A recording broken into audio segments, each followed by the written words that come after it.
Good morning sa iyo, Idol Rico Magat. Sa tanong mo, boss, gaano katagal bago gumanda ng ganyan? Ako, Lods, 6 years and 5 months na ako nagbubuhat. Pero ang pagganda kasi talaga ng katawan natin, Lods, nakadepende sa ano natin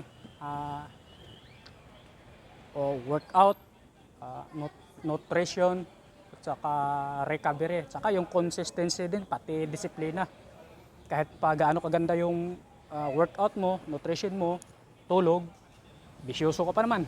Bisyoso ka naman din, wala pa rin. Hindi pa rin talaga magmamatch ka. Kumbaga, para mabilis gumanda yung katawan natin, kailangan perfect yung formula or kailangan para sa bodybuilding.